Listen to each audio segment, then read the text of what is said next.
एक बात याद रखिएगा बंधुओं, गुरु कभी भी आज्ञा नहीं देते। मान लीजिए आपके गुरुजी ने आपको कहा, हाँ भाई तुमको 108 नाम जप रोज करना है।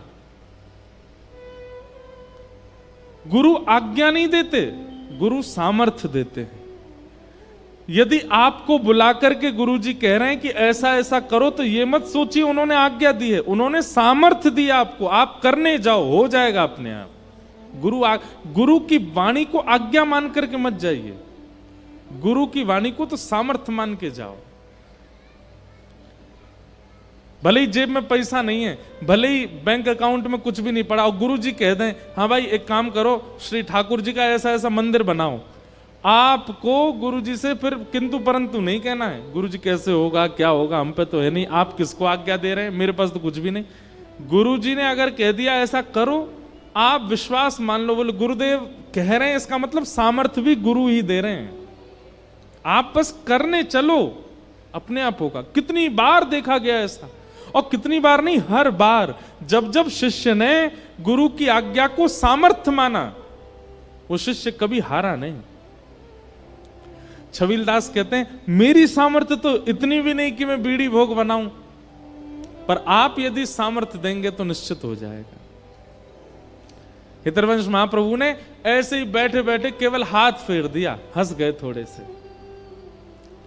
छबीलदास का रोज का नियम था छोटी छोटी बीड़ी बनाना, चांदी के पात्र में लेकर के श्री राधा वल्लभ जी के सन्मुख पधरा के आना। आज छबीलदास जैसे ही राधा वल्लभ जी के प्रांगण में गया, कोई नहीं था वहां पर, कपाट खुले हुए हैं, कोई भी नहीं है, ना दर्शनार्थी है, ना अर्चक है, ना कोई पुजारी है, ना भीतरिया है, ना बाहरिया, कोई भी नहीं है, और कपाट खुले हैं और सिंहासन पर भी कोई नहीं बैठा है। छबीलदास तो देख करके बड़ा भयभीत हो गया, बोले जे कैसी लीला है रही है भैया, मंदिर में भी कोई ना है और कोई ना घूम रहा ना डोल रहा, और ठाकुर जी के सिंहासन पर भी ठाकुर जी नहीं है।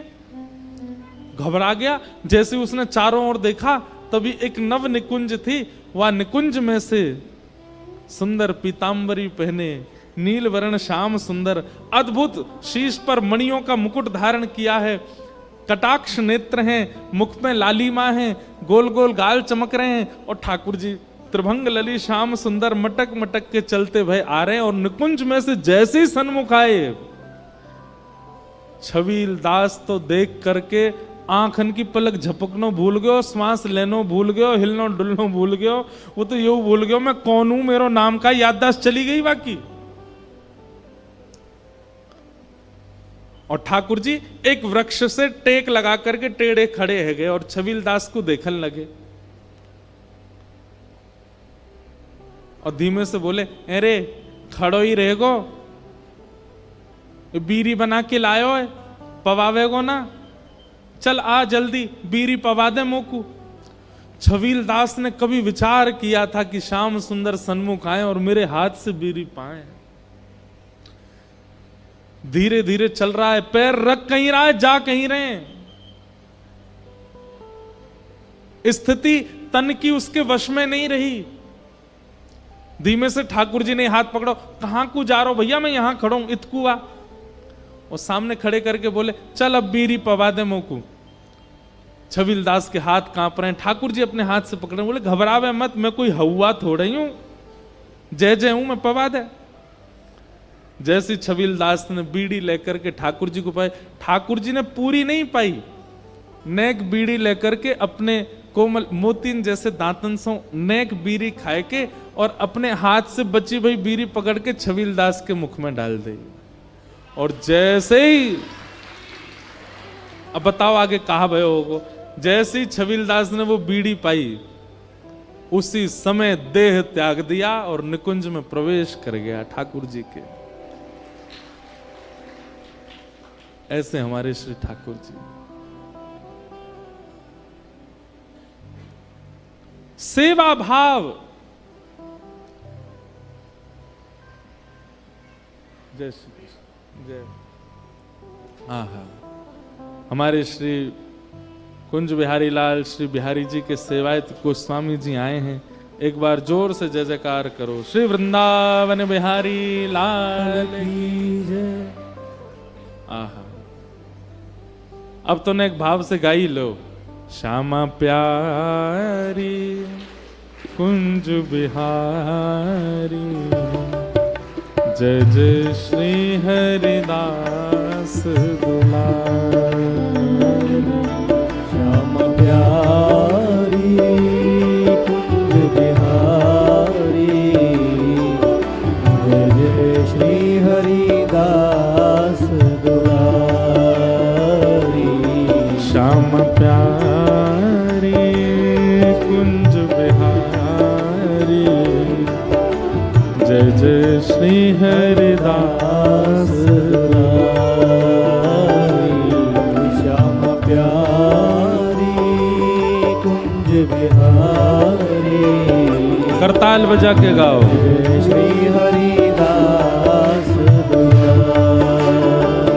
ओ श्यामा प्यारी कुंज बिहारी, जय जय श्री हरिदास दुलारी। ओ श्यामा प्यारी कुंज बिहारी, जय जय श्री हरिदास दुलारी। श्यामा प्यारी कुंज बिहारी, जय जय श्री हरिदास दुलारी। श्यामा प्यारी कुंज बिहारी, जय जय श्री हरिदास दुलारी। श्यामा प्यारी कुंज बिहारी, जय जय श्री हरिदास दुलारी।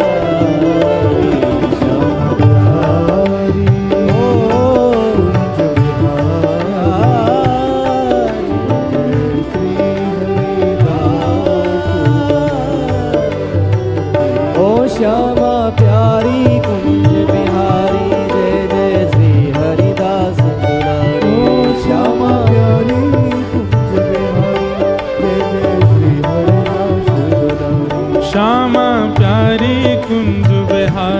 जय जय श्री हरिदास दुलारी। श्यामा प्यारी कुंज बिहारी, जय जय श्री हरिदास दुलारी। ओ श्यामा प्यारी कुंज बिहारी, जय जय श्री हरिदास दुलारी। प्यारी कुंज बिहारी, जय जय श्री हरिदास दुलारी। ओ श्यामा प्यारी बांक बिहारी, जय जय श्री हरिदास दुलारी। श्यामा प्यारी कुंज बिहारी, जय जय श्री हरिदास दुलारी। ओ श्यामा प्यारी कुंज बिहारी, जय जय श्री हरिदास ओ दुलारी। श्यामा प्यारी कुंज बिहारी, जय जय श्री हरिदास दुलारी। श्यामा प्यारी कुंज बिहारी, जय जय श्री हरिदास दुलारी। श्यामा प्यारी कुंज बिहारी, जय जय श्री हरिदास दुलारी। ओ श्यामा प्यारी कुंज बिहारी, जय जय श्री हरिदास दुलारी। श्यामा प्यारी कुंज बिहारी, जय जय श्री हरिदास दुलारी। हे श्यामा प्यारी कुंज बिहारी, जय जय श्री हरिदास ओ दुलारी। श्यामा प्यारी कुंज बिहारी, जय जय श्री हरिदास दुलारी। श्यामा प्यारी कुंज बिहारी, जय जय श्री हरिदास दुलारी। श्यामा प्यारी कुंज बिहारी, जय जय श्री हरिदास दुलारी। श्यामा प्यारी कुंज बिहारी, जय जय श्री हरिदास ओ दुलारी। श्यामा प्यारी कुंज बिहारी, जय जय श्री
सौभाग्य है आज मंगलमय सुनाम के इस भागवत कथा में रसिक जनन को आगमन हेरोय, ब्रजवासीन को आगमन हेरोय, और अब तो श्री बिहारी जी के सेवायत गोस्वामी स्वयं पधारे हैं, जो नित्य श्री बिहारी जी को श्रृंगार करें, नित्य बिहारी जी को स्पर्श करें।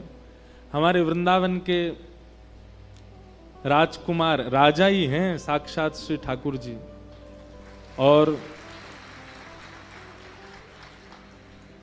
राजा की सेवा जो करें उनसे ज्यादा बना के रखनी चाहिए, राजा से ज्यादा।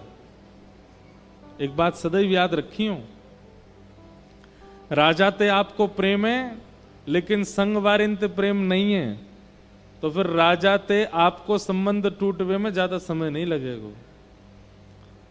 कई लोग बिहारी जी से तो बहुत संबंध माने, बहुत प्रेम माने, लेकिन ब्रजवासीन थे, ब्रज के लोगन थे, ज्यादा चर्चा ना कर। अरे ब्रज के लोग तो यूं बोलते हैं, ऐसे बोलते हैं, ऐसे करें। ऐसी भावना यदि ब्रजवासीन के लिए चित्त में आ रही है तो वो समय दूर नहीं कि बिहारी जी भी चित्त से चले ही जाएंगे। या हमारे ब्रज के जनन से तो बहुत प्रेम करना चाहिए। ठाकुर जी तो ज्यादा उकल लो, कोई वहां में बुराई नहीं है, लेकिन प्रेम तो ब्रजवासीन से होना चाहिए। हमारे श्री बिहारी जी के सेवाधिकारी सब गोस्वामी यहाँ पधारे हैं। पूज्य श्री संजीव गोस्वामी जी, श्री नितिन गोस्वामी जी, श्री राजू गोस्वामी जी, श्री सचिन गोस्वामी जी वृंदावन बिहारी लाल जी के चरणन से आप सबन के काजे खूब प्रेम स्नेह आशीष लेकर के आए हैं। आप सब सुनामवासीन की ओर से समस्त गोस्वामियों को बारंबार प्रणाम, बारंबार वंदन।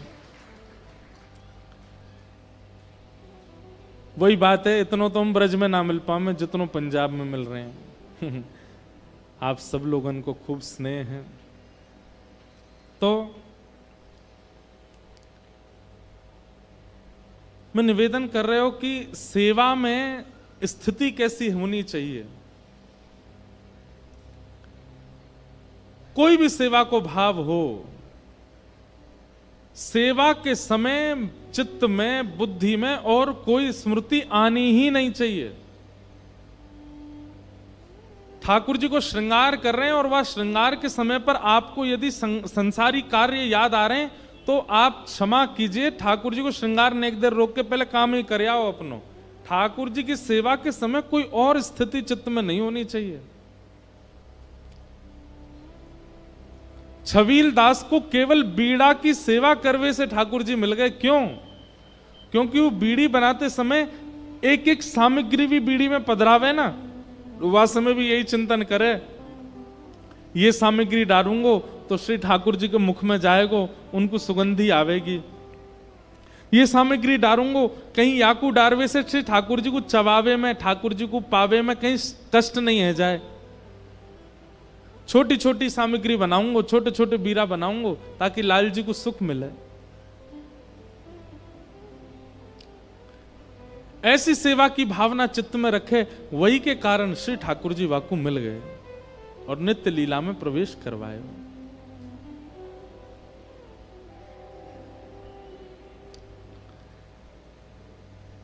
निर्मत्सराणाम सतां, मात्सर्य दोष नहीं। आपके अंदर और कितने भी दोष हों, उन सब दोषों से ठाकुर जी रीझ जाएंगे, लेकिन कहीं अगर ईर्ष्या का दोष चित्त में आ गया, भक्तमाल जी उतार करके देख लियो, सब प्रकार के दोष युक्त भक्तन से ठाकुर जी मिल लिए, लेकिन ईर्ष्यालु भक्त से ठाकुर जी नहीं मिले। ईर्ष्या का भाव जिसके चित्त में, ठाकुर जी बातें दूर ही रहे में। रावण, कंस, पूतना, अघासुर, बकासुर, धेनुकासुर आदि आदि इतने सारे राक्षस हैं, सबसे ठाकुर जी मिले हैं। लेकिन जिसके चित्त में ईर्ष्या की भावना है, उससे ठाकुर जी नहीं मिले। ईर्ष्या मतलब जलन, ईर्ष्या मतलब दूसरे के सुख से होने वाली पीड़ा, ये ठाकुर जी को बिल्कुल प्रिय नहीं। और भागवत जी में लिखा निर्मत्सराणाम सताम, जिसके चित्त में मात्सर्य दोष है, ठाकुर जी उससे नहीं मिलते। भागवत जी का अधिकारी बनना है, वृंदावन का अधिकारी बनना है, ठाकुर जी को अधिकारी बनना है, तो बाकी सारे दोष भले ही रहने दो चित्त में, ठाकुर जी सब में मंगल करेंगे, लेकिन ईर्ष्या के दोष को निकालो। वैद्यम वास्तवमत्र वस्तु शिवदम तापत्रयोन्मूलनम। आहा, अब यहां उद्देश्य बताया गया तीसरी बात में। पहला विषय अधिकारी और तीसरा संबंध। कथा श्रवण करने वाले हर श्रोता का एक ही उद्देश्य होना चाहिए, एक ही उद्देश्य होना चाहिए कि ठाकुर जी से उसका कोई संबंध स्थापित हो, ठाकुर जी से उसका कोई संबंध व्यवस्थित हो। क्षमा कीजिएगा, मैं अपनी कथा में कहूं भैया ठाकुर जी को भगवान मानो, भगवान के प्रति जैसी भावना होनी चाहिए, शुद्धता होनी चाहिए, पवित्रता होनी चाहिए, सब रखो, पर जब ठाकुर जी के सन्मुख जाओ तो आप कोई संबंध की दृष्टि से उनको देखो कि ये आपके कौन लगते हैं, इनमें आपको किनको दर्शन है रोए, ये भावना चित्त में रखो। कोई को लाला दिखें, कोई को सखा दिखें, कोई को पति दिखें, कोई को गुरु दिखें,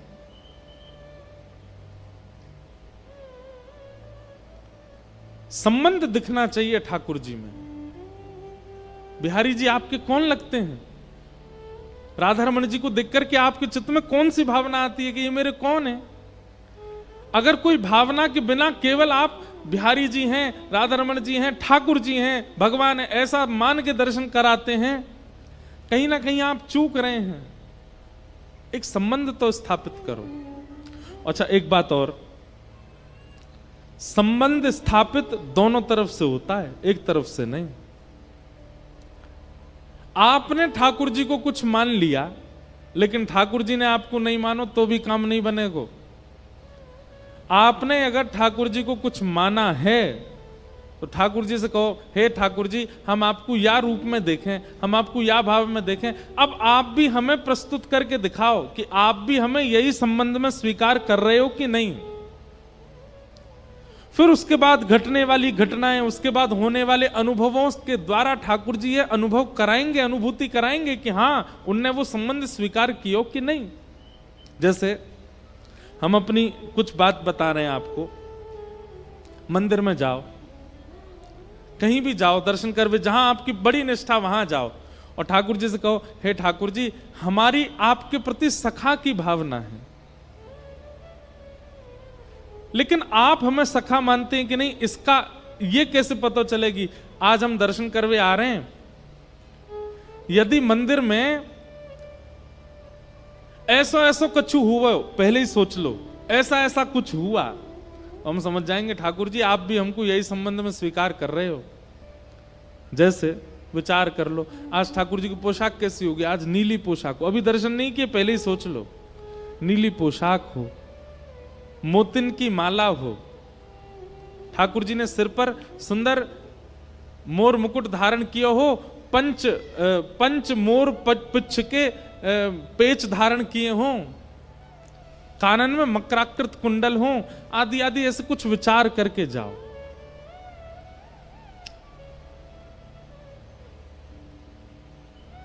मंदिर में जैसे ही आप ठाकुर जी के सन्मुख जाएंगे, विचार करके, अगर ठाकुर जी वही श्रृंगार में दिख जाएं, या पूरा श्रृंगार वैसा नहीं है, केवल वर्ण आपने सोचा था नीला वर्ण हो, ठाकुर जी ने नीली पोशाक में, बस वाक्य बाद दूसरी चीज विचार नहीं करनी है, समझ जाओ कि नहीं ठाकुर जी भी हमको यही संबंध में स्वीकार कर रहे हैं, ये ठाकुर जी ने प्रमाणित कर दियो। और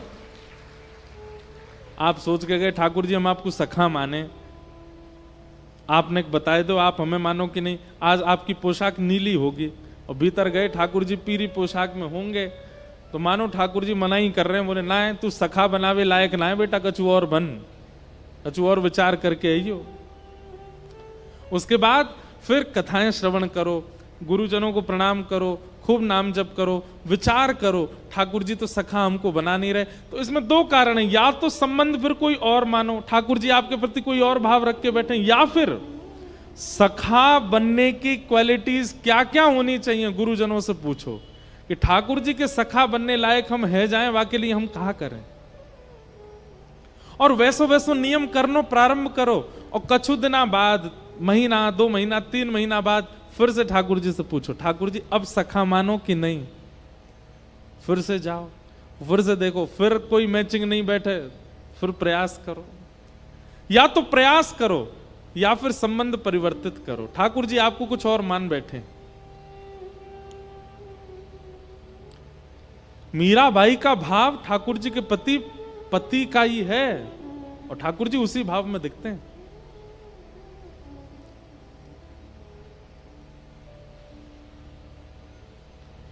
वैद्यं वास्तवमत्र वस्तु शिवदम्।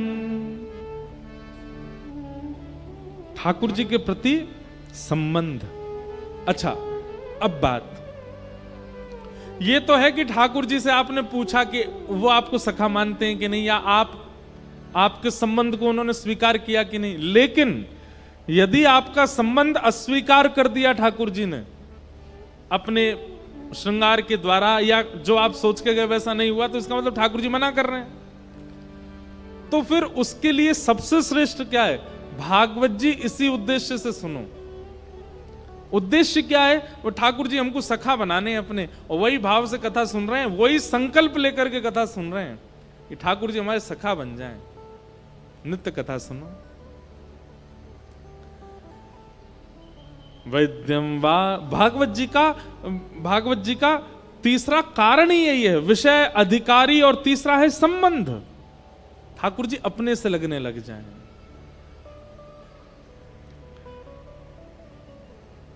चौथी बात आती है प्रयोजन।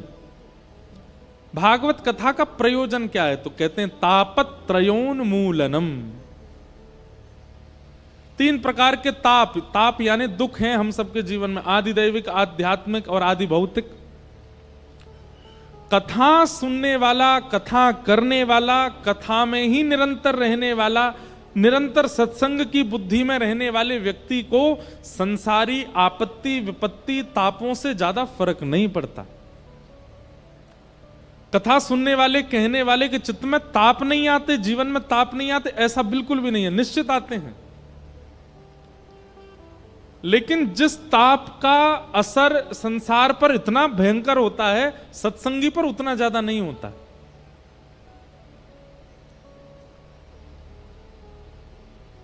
भोजन करने के लिए बैठे, लेकिन अनुकूल सब्जी नहीं है, अनुकूल दाल नहीं है, तो संसारी व्यक्ति मचल जाएगा।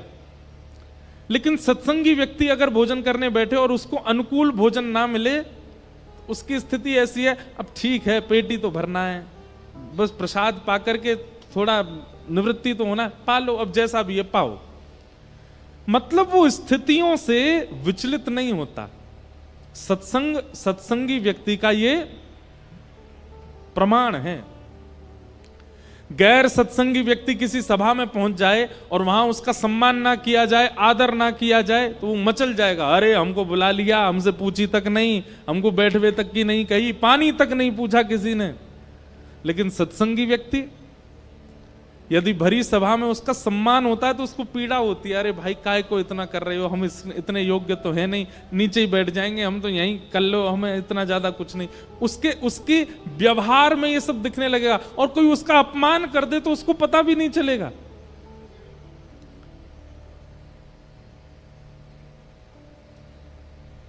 इधर देखो, यहां देखो, यहां देखो, हम इतने बड़े माइक पे बोल रहे हैं, उनने ऐसे बोल दिया, आप उनको देखने लगे। विक्षेप नहीं कथा में। हमारे पूज्य पिताजी महाराज एक घटना सुनाते कि वृंदावन में सुदामा कुटी है। जब आप वृंदावन परिक्रमा लगाओगे तो पानी घाट पर सुदामा कुटी नाम का स्थान है, वहां बहुत संतों के दर्शन होते हैं। तो श्री सुदामा कुटीर में एक बार एक बहुत बड़ी संत संगोष्ठी हुई, और उस संत संगोष्ठी में जब संत सम्मेलन होता है ना, तो उसमें एक संत को अध्यक्ष बनाया जाता है मंच पर। अध्यक्ष का मतलब क्या है? सब लोग अपने अपने अपने अपने भाव कहेंगे और अंत में उन सबके भावों को लेकर के मूल भाव पूरी सभा का अध्यक्ष कहेगा, और जो अध्यक्ष कहेगा वही बात प्रमाणित, और उसके बाद वो सभा विश्राम हो जाती है। और अध्यक्ष की भूमिका बहुत बड़ी होती है। तो उस सभा में अध्यक्ष थे हमारे पूज्य दादा गुरुदेव श्रीमद रामानुजाचार्य गुरु जी, पूज्य पिताजी महाराज के गुरुदेव, हमारे दादा गुरु। अयोध्या के संत आए, हरिद्वार के संत आए, ऋषिकेश के संत आए, सब लोग मंच पे बैठे थे और खूब भीड़ बैठी थी महाराज, दूर दूर तक लोग ही लोग बैठे थे। अब जैसे हमारे गुरुदेव भगवान आए, उनके तो वस्त्र ऐसे होते थे कि अगर कभी पिताजी वस्त्र आदि भेज देते थे कहीं धोबी के यहाँ धुल के आ जाएं बढ़िया व्यवस्थित होके, तो गुरुजी उसको कुएं के पानी से स्वयं अपने हाथ से धो के बिगाड़ देते थे। मतलब ज्यादा स्वच्छ वस्त्र पहनना या ज्यादा बिल्कुल व्यवस्थित रहना, ये वैष्णव भेष वैसे ऐसा नहीं होता। वैष्णव तो बहुत सहज रहता है, सरल रहता है। हमारे गुरुदेव भगवान की ऐसी धोती, ऐसे ऐसे कुर्ता, ऐसा सरल सा स्वरूप कि कोई उनको पहचान ही नहीं पाया, जबकि सभा के अध्यक्ष थे वो। तो जैसे ही आए तो आगे आने लगे मंच के लिए, तो पीछे ही लोगों ने कहा, ए बाबा कहां जा रहा है, यहीं बैठ जा चल। जबकि वो सभा के अध्यक्ष हैं, तो बेचारे वहीं बैठ गए पीछे ही, जहां पर सबके जूते चप्पल उतरे हुए, तो वहीं बैठ गए और बैठ करके और वहीं से पूरी सभा देखने। मंच से बार बार कहा जा रहा था, भैया सेवा कुंज वाले गुरुजी, पूज्य ठाकुर जी महाराज के गुरुजी, श्री रामानुज गुरुजी जहां कहीं भी हो मंच पे आए, अध्यक्षता संभालें। और बेचारे जैसे अनाउंस होता तो उठते, आगे आने को होते तो सब लोग, ए बाबा बैठ जाए यहीं पे, कहां जा रहे हो आगे। अब उस किसी से कहे होंगे, भैया ये हमको ही बुला रहे हैं। बोले चुपचाप बैठे रहो, तुमको बुला रहे हैं, यहीं बैठ जाओ हमारे पास ही। इतने सरल सीधे बेचारे, पूरी सभा पीछे बैठ के सुनते रहे। तभी एक संत की दृष्टि पड़ गई उन पर और उन्होंने हल्ला कर दिया, अरे अरे रामानुज गुरु जी तो वो बैठे। दौड़ करके सब गए, पूरी सभा खड़ी हो गई, सबने जाकर के बीच से उनको उठाया। बोले अरे महाराज जी आप यहां क्यों बैठ गए। वो साथ में जो व्यक्ति बैठा था रोने लगा, बोले भगवान मुझसे गलती हो गई, ये तो 3-4 बार उठे थे, मैंने सोची पता नहीं कौन सा बाबा मोड़ा आगो कहीं भारते उठ के, मैंने बार बार बैठा दिए ये, और ये भी बेचारे इतने सरल बैठ ही गए यहाँ पे। सब ने उनको दंडवत किया, बोले कि आपकी सरलता सहजता, और उनको बिल्कुल अपमान का बोध नहीं हुआ, बड़े प्रसन्न हो रहे थे, बड़े खिलखिल के हंस रहे थे। बोले आज तो हमें बहुत अच्छा लगा, पूरी सभा सामने से बैठ के सुनने का अनुभव हुआ। सब संत उनकी बड़ी प्रशंसा करने लगे, कैसे सरल मूर्ति, कैसी सहज मूर्ति। सभा में अध्यक्ष हैं लेकिन उसी सभा में अपमान हुआ, लेकिन उनको कोई फर्क नहीं पड़ा। कभी कभी हमें लगता है हमारा कथा कहना, आपका कथा सुनना वास्तव में घट रहा हमारे ऊपर। इतनी सी पीड़ा, इतनी सी प्रतिकूलता आ जाती है, हम विचलित हो जाते हैं।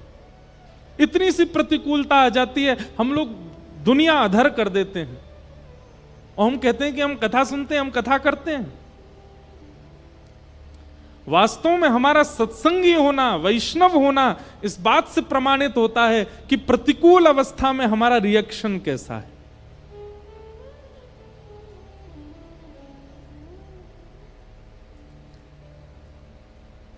तापत्रयोन्मूलनम, श्रीमद् भागवत आदिदैविक, आदिभौतिक, आध्यात्मिक समस्त तापों का उन्मूलन कर देती है। फिर चाहे जीवन में संकट आए, चाहे जीवन में अपमान आए, चाहे जीवन में पीड़ा आए, आप एक रस रहोगे। हमारे ब्रज के संतों से कभी कभी मिलने जाते हैं ना, कभी कभी देह का इतनी पीड़ा उनको होती है, पर देह की उस अनंत पीड़ा में भी परम प्रसन्न रहते हैं। क्यों? यही तो आध्यात्मिकता है। नहीं तो संसारी में और भजनानंदी में अंतर क्या हुआ? बुखार आने पर वो भी रो रहा है और बुखार आने पर नाम जप करने वाला भी रो रहा है। दाल बिगड़ जाने पर वो भी गुस्सा हो रहा है और दाल बिगड़ जाने पर भजनानंदी भी गुस्सा हो रहा है।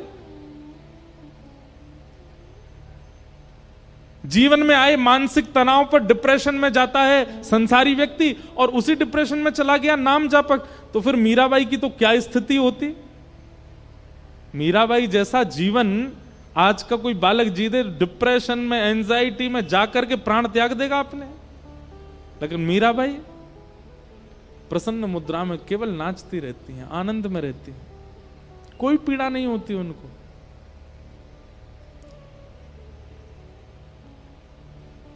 आप आध्यात्मिक हैं, आप वैष्णव हैं, आप भक्त हैं, ये आपका स्वभाव बताता है, आपका तिलक नहीं, आपकी कंठी नहीं, आपका नाम जप नहीं, आपका स्वभाव बताएगा।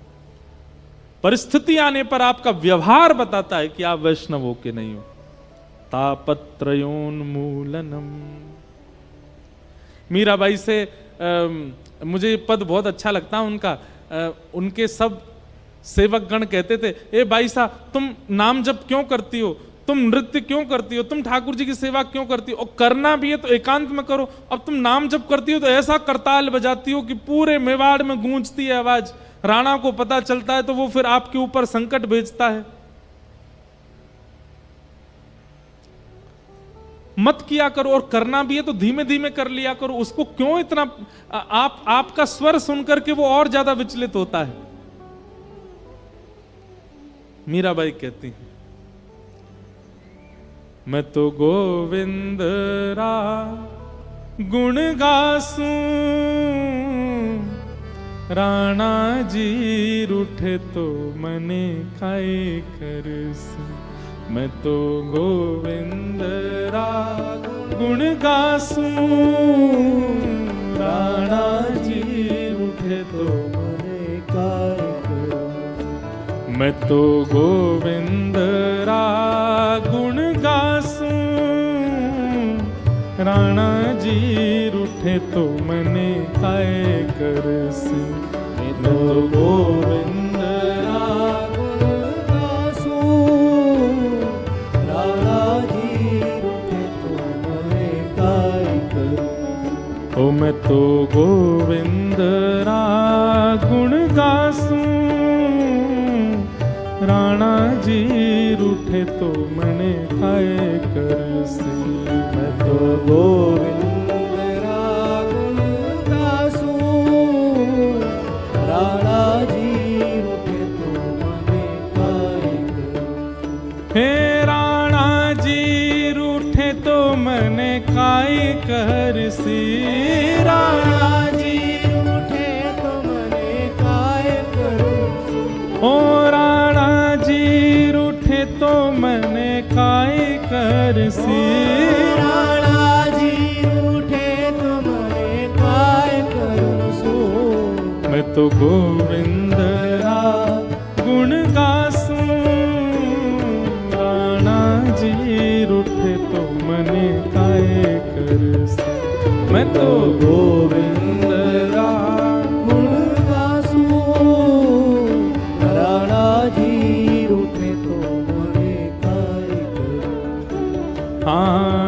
चरणामृत रा नेम हमारा, चरणामृत रा नेम हमारा। नित उठ दर्शन जासू, नित उठ दर्शन जासू।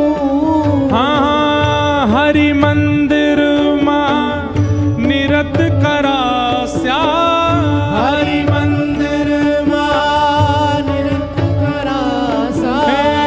हरि मंदिर मां निरत करासा, हरि मंदिर मां निरत करासा। घूंगरिया घम क्यासू, घूंगरिया घम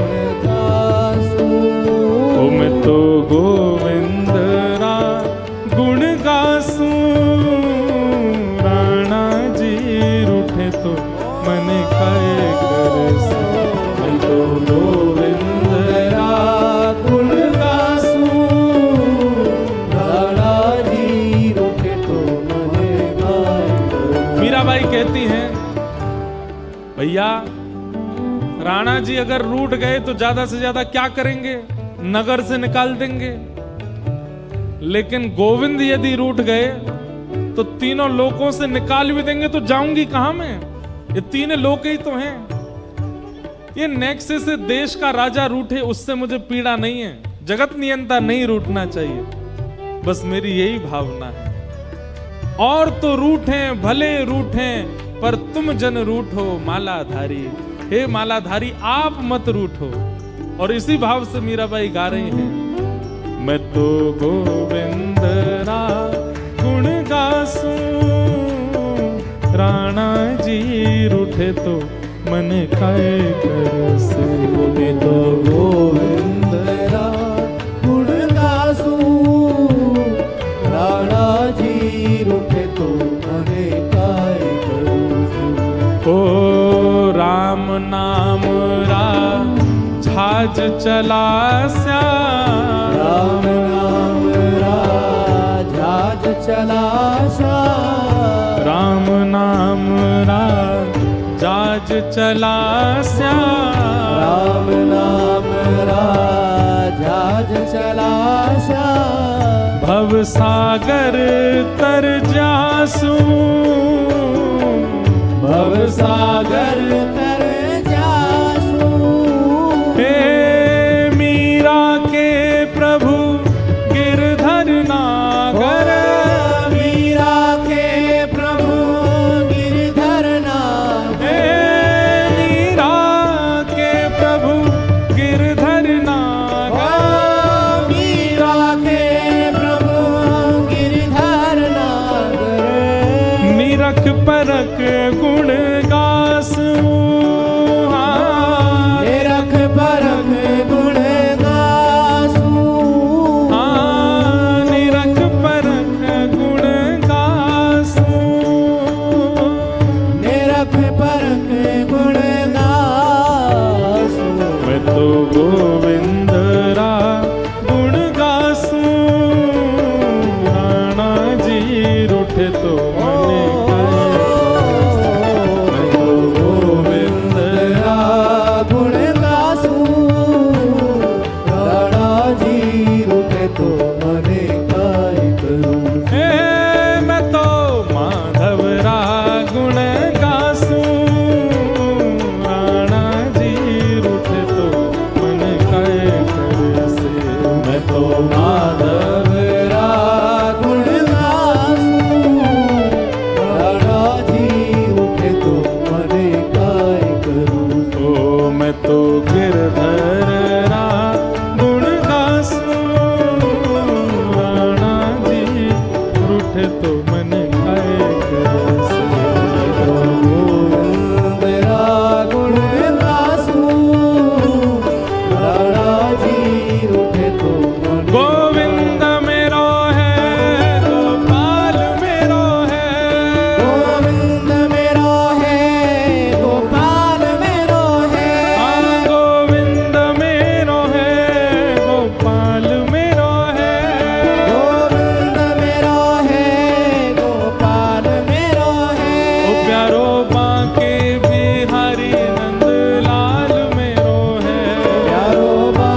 तापत्रयोन्मूलनम। वैष्णव भक्त का यह परिचय है कि जीवन में आने वाली आपत्ति, विपत्ति, संकट, क्लेश, इनसे उसके स्वभाव पर ज्यादा फर्क नहीं पड़ता, ज्यादा पीड़ादार नहीं होती। कुम्मन दास जी के चरित्र का एक इतना सुंदर भाव है, मैं कहा करता हूं कथा में, श्री कुम्मन दास जी के एक पुत्र की मृत्यु हो गई। 7 पुत्र थे उनके, एक पुत्र की मृत्यु हो गई। तो हमारे अष्ट छाप के कवि श्री कुम्मन दास जी को जैसे पता चली कि पुत्र की मृत्यु हुई है, आप मूर्छित होके गिर पड़े। सब में हल्ला है गयो, भैया कुम्मन दास तो मूर्छित है गयो। अरे भैया याते बढ़िया तो हम लोग हैं, हमारे जीवन में आवे वाले संकटन पे हम लोग झेल लें, ये तो झेलो ना पायो, मूर्छित है गयो। पर गोसाई श्री विठलनाथ जी को जब पता चला कि श्री कुम्मन दास जी मूर्छित हो गए, तो गोसाई जी बोले वो इस बात से मूर्छित नहीं हुए हैं कि उनके पुत्र पधार गए। तो बोले किस बात से मूर्छित हुए? बोले मुझे पता, मैं बताता हूं अभी। गोसाई जी गए और कुम्मन दास जी से बोले, हे कुम्मना, हमको पता है तुम इसलिए मूर्छित हो गए हो क्योंकि तुमको यह लग रहा है कि अब तुम्हारे पुत्र मर गया, 13 दिन का अशुद्धि हो गई घर में, और 13 दिन तुम ठाकुर जी का दर्शन नहीं कर पाओगे। लेकिन तुम चिंता मत करो, हम मंदिर की एक खिड़की खोल देंगे, वहां से तुम ठाकुर जी को देख लिया करना। ये बात सुनते ही कुम्मन दास जी की मूर्छा टूट गई, तुरंत उठ करके खड़े हो गए और खड़े होकर के बोले, जय हो जय जय। बस यही अभिलाषा चित्त में कि ठाकुर जी के। अब सोचो, पढ़े लिखे व्यक्ति इस बात पर प्रश्न उठा सकते हैं, बोले बताओ ये कोई बात है, ये कोई स्थिति है? लेकिन वास्तव में तापत्रयोन्मूलनम यही भाव है कि संसार की बड़ी से बड़ी विपत्ति भी जीवन में आती है, पर वैष्णव पर उसकी पीड़ा दिखती नहीं है। वो उतना असर, उतनी छाप अपनी छोड़ नहीं पाती। उसको तो एक ही पीड़ा होती है, सुनाम में कथा हो रही, हम सुन नहीं पा रहे। हमारे यहां कोई भक्त चरित्र सुना रहा है, हम वहां जा नहीं पा रहे, या हम ठाकुर जी की सेवा कर नहीं पा रहे, हम नाम जप नहीं कर पा रहे, वृंदावन जाने का मन है पर जा नहीं पा रहे। उसकी पीड़ा केवल यही है, इसके अतिरिक्त उसकी और कोई पीड़ा नहीं हो सकती। भोजन का, निद्रा का, वस्त्र का, खान पान का, व्यवहार का, विचार का, परिवार का, ये सारी पीड़ाएं एक वैष्णव को इतना प्रभावित नहीं करते, उसमें सम रहता है वो। तापत्रयोन्मूलनम। अब देखो एक बात, बिल्कुल पीड़ा निवृत्त हो जाओगे ऐसा तो हो नहीं सकता, पर हां थोड़े तो हो जाओगे, थोड़े पीड़ा निवृत्त तो हो जाओ कथा से। छोटी छोटी चीज जो आपको विचलित कर देती थी, अब उनमें विचलनता ना हो, तब समझो कि आप भक्ति मार्ग में हो, भक्ति पथ पर हो। कई लोग होते हैं उनका गुस्सा इतना भयानक होता है, वो कुछ चाहते हैं और घर वाले ना करें तो महाराज पूरे घर में कलेश ही कलेश होते हैं। ये फेंक दो, ये तोड़ दो, खाना नहीं खाएंगे, सोएंगे नहीं, चले जाएंगे घर से, और ना जाने क्या क्या। छोटी छोटी बातों पर कम से कम धीरे धीरे इन व्यवहारों में भी शांति आने लग जाए तो समझो कि आप भक्त हो। पर पूर्ण उपद्रव मचाते हो, तिलक लगाए घूमते हो, कोई फायदा नहीं उसका। तापत्रयोन्मूलनम कि श्रीमद् भागवते महामुनि कृते किंबा परैरीश्वर सद्यो हृदय वरुध्यते त्रिकृतभिः शुश्रूषुभिस्तत्क्षणात्।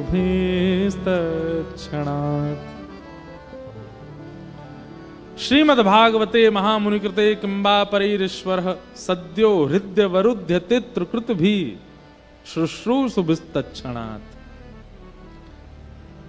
देखिए एक बहुत जरूरी बात हम बता रहे हैं। श्रीमद् भागवत जैसे ही सुनने के लिए व्यक्ति तत्पर होता है, उसी क्षण ठाकुर जी उसके चित्त में विराजमान हो जाते हैं। आप लोग यहां बैठे हैं, कथा सुन रहे हैं, निश्चित है कि ठाकुर जी अभी चित्त में विराज रहे हैं और आगामी 7 दिन तक विराजे रहेंगे। आपको क्या करना है? 8वें दिन जब यहां कथा पूरी हो जाएगी, उस दिन भी विराजित रहें और उसके बाद भी अनंत विराजमान रहें, वो क्रिया आपकी है। वक्ता कथा सुना करके, कथा कह करके ठाकुर जी को चित्त में विराजमान कर देगा।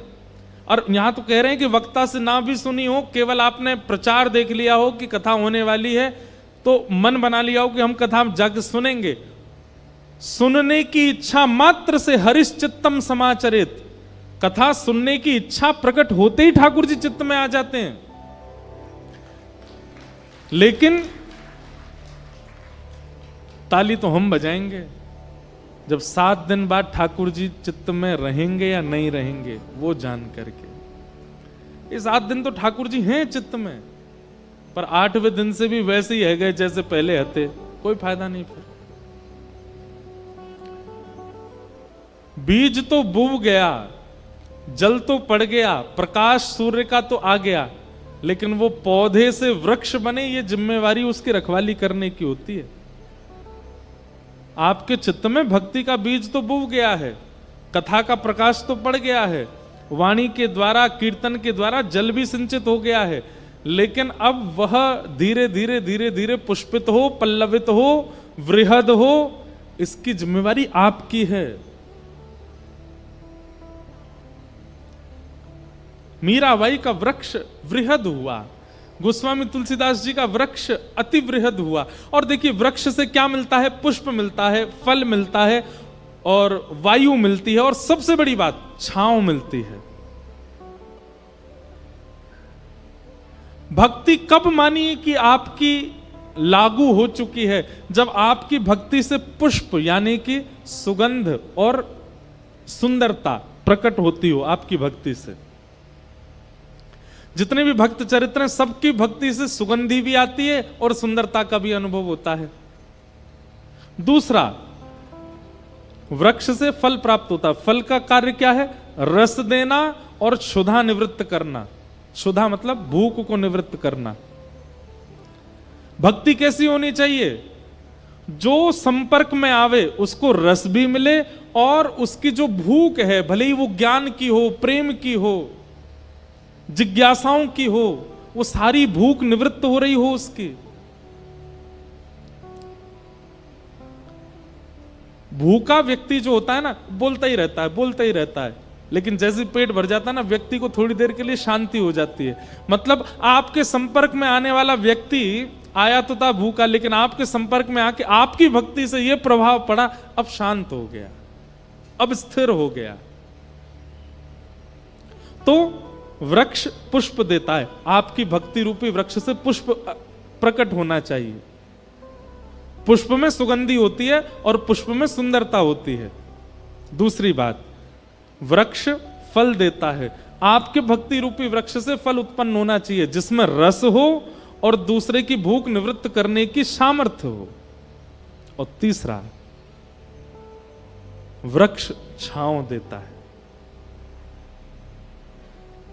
संसार की अनंत विपदाएं हैं जो हर मानव के ऊपर आती जा रही हैं। जैसे दोपहर में सूर्य के प्रकाश में व्यक्ति विचलित होता है, ऐसी संसार में दुनिया भर की पीड़ाएं जीवन में आ रही हैं। लेकिन आप एक भक्त हैं और आपके आश्रय में अत्यंत पीड़ित व्यक्ति आया तो उसको ऐसी शांति होने लगी जैसे भयंकर धूप में कोई वृक्ष के नीचे खड़ा होकर के शांति प्राप्ति करता है। आपके आश्रय से उसको शांति का अनुभव होने लग जाए, छांव का अनुभव होने लग जाए।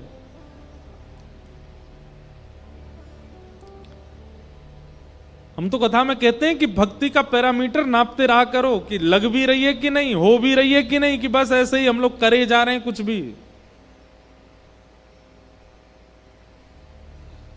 पुष्प फल वृक्ष, पुष्प फल छांव, और चौथा वायु। वायु से क्या होता है? जीवन मिलता है। आपके संपर्क में आने वाले व्यक्ति को,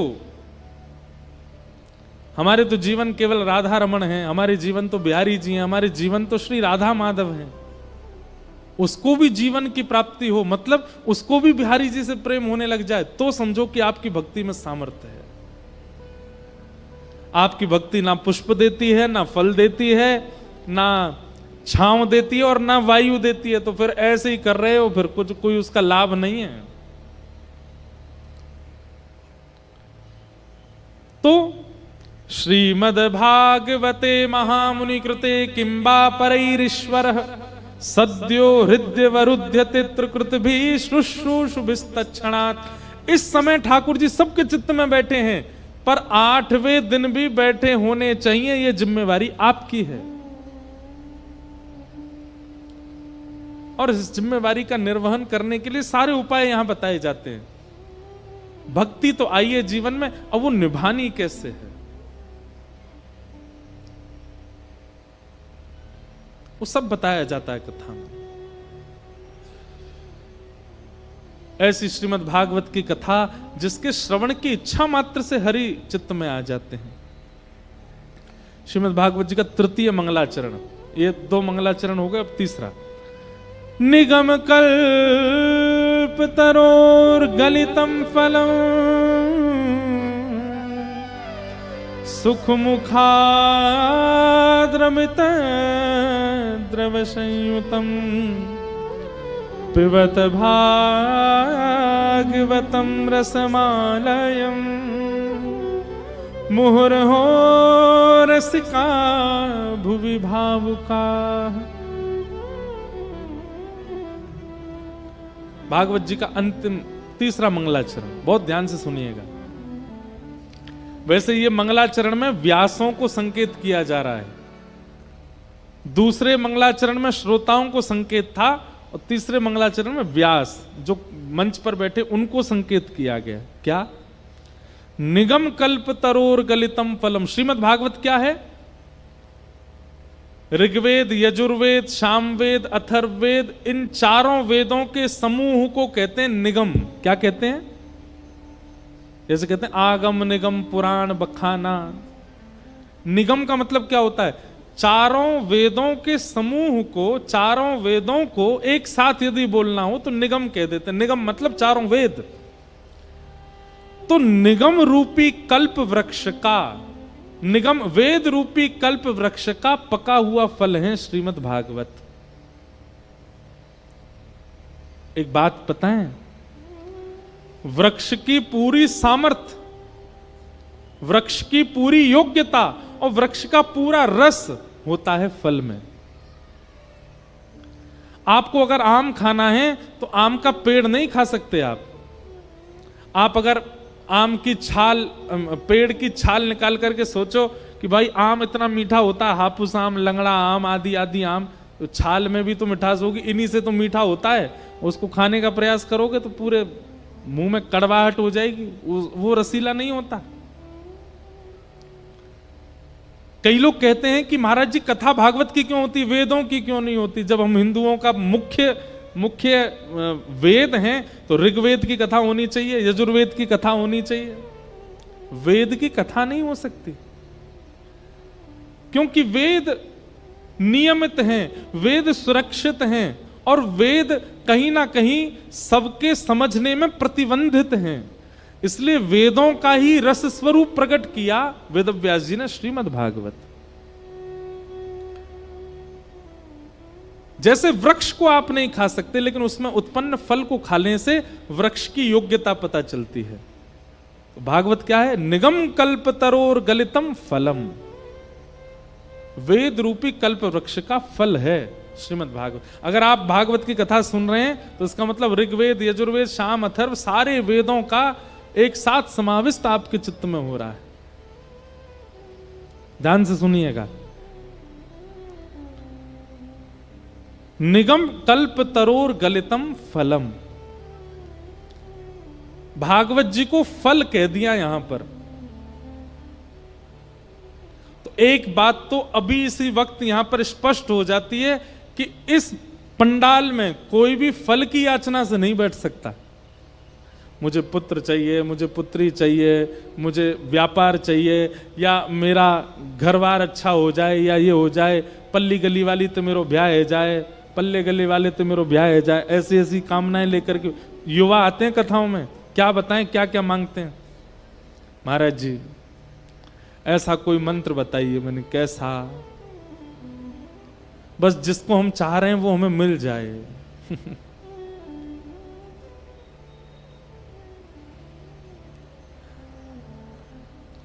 आज सुबह यूनिवर्सिटी गए थे, वहां पर भी एक ने पर्ची दे दी, बोले महाराज जी जब आप गाड़ी में जाओ तो इसको पढ़ लेना। और उसमें भी यही ऐसी कोई बात लिखी थी, वो तो नहीं बताऊंगा मैं। और फिर पीछे नंबर दे रखा था अपना, इस पर महाराज जी मैसेज कर देना हाँ या ना।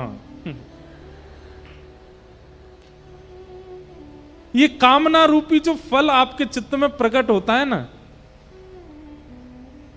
उसके लिए दुनिया भर के मनोकामना पूर्ण हनुमान जी, मनोकामना पूर्ण देवी मैया, मनोकामना पूर्ण शंकर जी, मनोकामना पूर्ण ब्रह्मा जी, बहुत सारे देवी देवता विराज रहे हैं जो आपकी कामना पूरी कर सकते हैं। श्रीमद् भागवत की कथा में कामनाएं लेकर के मत बैठिए, क्योंकि भागवत से फल नहीं मिलेगा। श्रीमद् भागवत कथा सुनना भी एक फल है, ये फल ही है। निगम कल्पतरोर गलितम फलम। आपने जितनी परिक्रमाएं की, आपने जितने सत्कर्म किए, जितने नाम जप किए, जितना जो कुछ भी पुण्य अपने जीवन में किया, उसका फल मिल रहा है कि सुनाम में कथा आप सुन रहे हो। फल से फल नहीं मांगा जाता, फल से तो रस मांगा जाता है। फल से तो रस मांगा जाता है, फल से तो क्षुधा निवृत्ति मांगी जाती है, भूख की निवृत्ति मांगी जाती है। और तीसरी बात, फल से तो बीज मांगा जाता है, बीज जिससे अनेक फल उत्पन्न होने की सामर्थ्य प्रकट होती है। श्रीमद् भागवत जी फल हैं, श्रीमद् भागवत जी से फल मत मांगना। कई बार कथाओं में क्या होता है, बूढ़ी बूढ़ी माता जी आती मंच पे, महाराज जी जी सेब दे देंगे, बोले इसको ना चौकी के नीचे धर दो। यहां पे भागवत जी की जो चौकी होती है इसके नीचे धर जाती हैं। फिर 7वें दिन आती हैं, महाराज जी वो हमने इसमें फल रखा था वो दे दो। तो एक जगह मैंने देते समय पूछ लिया, मैंने कि मैया अब इससे क्या होगा? बोले अपनी बहू को खिलाऊंगी, फिर हमारे घर लाला होएगा। मैंने कहा आपने ये फल रखते समय ये मांग लिया होता कि हमारे घर ठाकुर जी आएंगे, तो इस फल से ठाकुर जी आ जाते। ये तो कभी नहीं मांगा आपने। उससे भी मांगा संसारी। भागवत जी के इतने पास आकर के भी, बिहारी जी के इतने सन्निकट जाके भी मांग क्या रहे? संसार। ठाकुर जी कोई मांग लिया होता, पर नहीं। इसलिए एक बात हम पहले ही आप सबको प्रमाणित कर देते हैं, अगर कोई फल की कामना से कथा सुन रहा हो कि उसका ये काम बन जाएगा उसका, तो भैया आप गलत एड्रेस पे आए हो, कहीं और जाइए। हम पहले ही आपको संकेत कर रहे हैं, सावधान कर रहे हैं, यहां ये कामना पूरी नहीं होने वाली आपकी फल वाली, क्योंकि आप जो कथा सुन रहे हैं ये भी तो फल ही है, ये फल ही मिला है आपको। आज मंच पर बिहारी जी के गोस्वामी विराज रहे हैं, हमारे चित्र विचित्र महाराज जी विराज रहे हैं, ब्रज के श्रेष्ठ जन सब एक मंच पर बैठे हैं। ये फल है या इससे फल मांगोगे? ये फल ही तो है, ये आपके पुण्य कर्म ही तो हैं कि एक साथ ब्रजमंडल के इतने वैष्णव जन एक स्थान पर एक साथ दर्शन दे रहे हैं।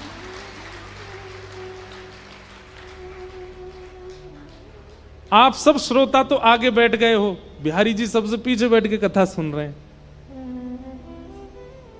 ये फल नहीं है तो क्या है कि श्रोताओं की, चलो हम तो फिर भी बड़े बड़े से बन के मंच पे बैठ गए, हम तो व्यास हैं, हम तो बैठ सकें, लेकिन बिहारी जी वो तो त्रिलोकीनाथ हैं, फिर भी श्रोताओं में बैठे हैं। ये फल नहीं है, ये आपके पुण्य कर्मों का फल है, ये आपके सत्कर्मों का फल है। फल से फल नहीं मांगा जा सकता, फल से तो रस मांगो, और रस कौन? रसो वैशः। श्री कृष्ण कौन है? जो रस के समूह, जैसे फल कहीं से भी स्पर्श कर लो, कहीं से भी उसको चख के देख लो, सब जगह रसीला होता है, ऐसे श्री कृष्ण भी रस हैं। वो बोलेंगे तो रस, देखेंगे तो रस, सुनेंगे तो रस, सुनाएंगे तो रस, चलेंगे तो रस, बैठेंगे तो रस, लेटेंगे तो रस। इसीलिए हमारे श्री मध्व वल्लभाचार्य जी महाराज कहते हैं, अधरम मधुरम वदनम मधुरम हसितम मधुरम चलितम मधुरम मधुराधिपते अखिलम मधुरम। सब में मधुर है। मतलब कितना भी सुंदर व्यक्ति ले आइए आप, कितना भी सुंदर, विश्व सुंदर व्यक्ति को लाकर के यहां खड़ा कर दीजिए, उसमें भी दोष हम सब निकाल देंगे। और हो ही नहीं सकता कि उसमें कोई एक दोष ना हो, एक नहीं अनेक निकल आएंगे। लेकिन श्रीमद् वल्लभाचार्य जी कहते हैं श्री कृष्ण में एक दोष भी नहीं दिखता है। अरे कहां तक कहें, महाप्रभु जी कहते हैं वमितम मधुरम। वमितम मधुरम मतलब समझे, ठाकुर जी कभी कभी कुछ पाते हैं और पाकर के अगर वो मुख में जाने के बाद वही वस्तु बाहर आती है तो संसार के लोगों की वो वस्तु उचित नहीं लगती। कोई व्यक्ति कुछ मुंह में ले निवाला और थोड़ा चबा करके अगर उसको उगल दे, निगल दे, बाहर निकाले तो मन खराब हो जाता है। पर महाप्रभु जी कह रहे हैं वमितम मधुरम। ठाकुर जी सखान के संग बैठे बैठे कभी कोई फल खामे और मोहते अगर निकारो दें तो वो उसकी शोभा भी इतनी बढ़ जाती है कि उस गिरे हुए निवाले पर भी छोटे छोटे छोटे छोटे छोटे कीड़े मकोड़े सोचते हैं आज हम पर कृपा हुई है, श्री ठाकुर जी को अधरामृत मिलो, टूट पड़ो यहाँ पर। और वहां पे भी सखान की दृष्टि पड़ रही है, अरे कोई इन चैटिन ने हटाओ, इन 100 हमें मिल जाए, हम ले लें या कु। वमितम मधुरम।